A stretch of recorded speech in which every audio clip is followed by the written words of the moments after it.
And the question is that the motion be agreed to. The member for Wills. Thank you, Mr Deputy Speaker. I marvel at your memory. Just like national parks on land, marine national parks are places in the sea where wildlife and their habitats are fully protected. Marine national parks are essential to protect the ocean's rich diversity of life. They are havens which allow fish to spawn and grow and protect vulnerable species. Marine national parks also provide us with places to visit, research and get a sense of what the ocean was like before the emergence of industrialised fishing. For the protection of oceans, the 2003 World Parks Congress in Durban recommended to governments that they establish networks of marine protected areas free of fishing.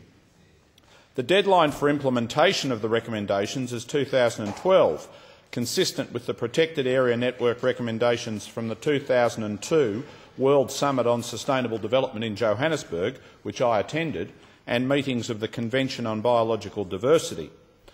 Australia has been slowly developing its national representative network of marine protected areas over the past 2 decades.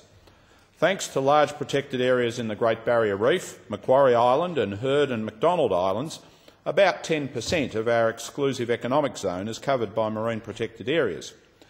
But only half of that is marine sanctuary level protection, with most in the tropics and sub-Antarctic areas. The figure is even lower when we consider the 4 marine regions, southwest, northwest, north and east, including the Coral Sea, which are currently part of the Gillard government's regional marine planning, which continues the process begun by the Howard government.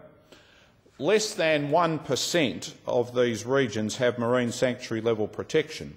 This is vastly different from the National Reserve System, which over the past century or more has been expanded to give similar protection to about 13% of our land surface. No one in this House should accept that 1% is anywhere near enough to protect the ocean life of our marine regions. Australian scientists believe that even 10% protection is too low to reverse the decline of our ocean life. They believe that protection levels similar to the Great Barrier Reef Marine Park, 33% in marine sanctuary level protection, are needed to protect and recover our ocean life. At the 2010 election, the Gillard government committed to give sanctuary level protection to the important and special areas of our oceans. These should include breeding, feeding and spawning places, iconic areas and critical habitats. The southwest marine region, stretching from Kalbarri to Kangaroo Island, is the focus of the Gillard government's first regional marine plan, and the draft was released earlier this month. The government is using the regional marine plans to expand the national representative system of marine protected areas and include zones with varying levels of protection.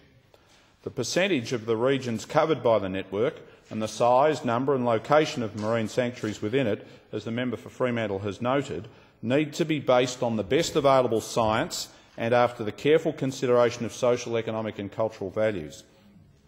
Although the government's decision-making journey begins in the southwest, the direction it chooses for the region's conservation values will set the course for the other marine regions over the next 12 months. If the private member's bill on bioregional planning currently in the Senate were to become law and make the marine reserve declarations disallowable, all of that certainty would disappear and the community's faith in the regional marine planning process would be shattered. It would also waste all of the money, time and other resources thus far spent and move us no closer to protecting our oceans.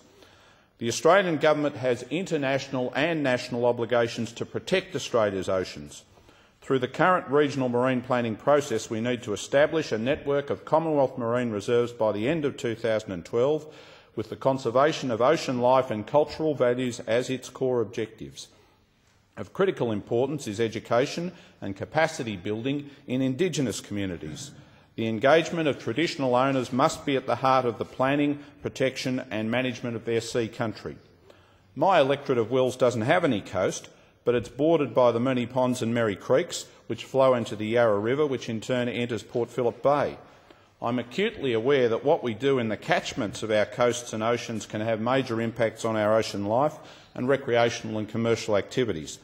Over the years, I've been personally involved in actions to improve the water quality of these creeks and reduce pollution loads going into Port Phillip Bay. We need to be doing this right across the country, but the most important step we can take right now for the future health of our oceans is the establishment of a national network of large marine sanctuaries, and I urge members of this House to support the motion. Thank you very much for your contribution.